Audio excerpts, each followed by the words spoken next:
Hello everyone and welcome to Measy Science channel. This is Sumaya S. Ibrahim. In today's video I'm going to explain Newton's laws of motion, which are considered among the fundamental laws in classical mechanics. Don't forget to hit the like button, subscribe and ring the bell so you wouldn't miss out our videos.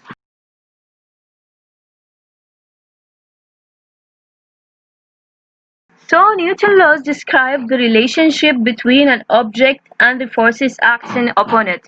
In this video, we are going to learn the following: Newton's first law, and we are going to discuss inertia a little bit, and then we're going to discuss Newton's second law and Newton's third law. So the first law states that an object at rest stays at rest, and an object in motion stays in motion, unless it is acted upon by an external force. So, in order to understand the Newton's first law, let's consider an object of mass m, which is at rest. If you want to move this object, the only way is to apply an external force, let's say F. Similarly, for an object that is in motion, let's say m2, that is moving with a velocity v. In order to stop this object or change its direction, the direction of the velocity, then we must apply a force. For example, to stop it, since the object is moving in this direction, we need to apply a force in this direction. Or if we want to change the direction of the velocity from this to this, then we have to apply a force in this direction, for example, and this force will change the velocity by changing the direction of the motion of the object from this direction to this direction. So we can understand that if our object is at rest, then it will continue to be at rest unless we act upon it with an external force, and an object in motion will continue to be in that motion with that constant velocity unless we act upon it by an external force. Inertia is the resistance of any physical object to any change in its velocity. So since we know that velocity is a vector quantity, so we have two things to consider. The first one is the magnitude and the second one is the direction. So in this case we are including both the magnitude, which is the speed, the direction of the motion. So any change in the direction or the magnitude will cause a change in the velocity. Newton's first law of motion is also called the law of inertia, and Newton's first and second law actually only apply for inertial frames of reference. Those are frames of reference if they are not accelerating. So to understand what is inertia, let's consider a situation whereby I take a cup of water and then I start running with it. A full cup of water, then I start running with it. When I stop, you will notice that the water will be poured out of the cup because the water resists the change in its motion, because it is moving, and because of the property of inertia, that water will resist the change in its state from motion to rest.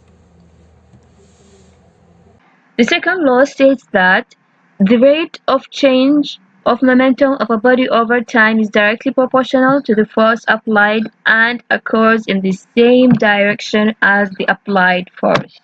One way to state the Newton's second law is to say that F is equal to ma, or we can say that F is equal to the rate of change of momentum.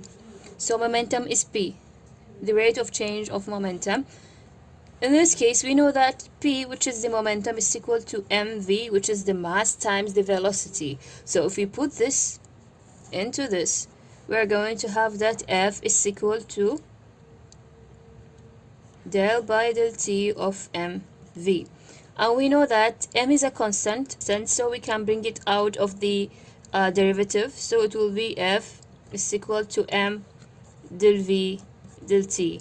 And we know that this del v del t, it is the acceleration. So we can write F is equal to ma, where F is the force, m is the mass, and a is the acceleration. So we can see that the acceleration is directly proportional to the force, and it is in the same direction of the force. For example, let's consider an object with mass m at rest, and then let's say that we apply a force F in this direction. So this body is going to gain acceleration, and this acceleration is going to be in the same direction of the force. So the particle or the body now will start moving in the same direction of the force. So this is what Newton's second law of motion is simply saying, that when you have an object and you act upon it with a force F, then the acceleration will be in the same direction of the force, and that acceleration will be directly proportional to the force. It means that if we increase the force, then definitely the acceleration will increase. For example, let's take a situation whereby F is equal to 2 and M is a constant, let's say 3. So the acceleration, so now the acceleration will be equals to F by M, which is 2 by 3. But now let's say that we increase the force from 2 to, let's say, 6. Then our acceleration will be 6 divided by 3, which is 2 meter per second square. And we can see that the acceleration increases as we increase the force. And the third law states that for every action there is an equal and opposite reaction, or in other words, we can say that action and reaction are equal but opposite. So in order to understand the third law, or what the third law says that action and reaction both are forces that are equal but opposite. It means that if we have an object with mass m, and then there is a force, the force of action is F1, then the force of reaction will be in this direction, which is F2. And we can relate F1 to F2 with this relation, that F1 is equal to minus F2, or F1 plus F2 is equals to 0. So one example of the action and reaction forces. So in a nutshell, for every object at rest, it means that the summation of all the forces is equals to 0. So there are forces acting on the object actually, but they will cancel one another, and then the summation or the net force will be 0. One important example, or one of the important application of the action force is when we are walking. When we are walking, there are two forces that are playing. The first force is the force that we exert on the earth, and the second force is the force that the earth exerts on our feet. So without this force, we cannot actually walk. So that's why the action and reaction law is very important to understand many phenomena.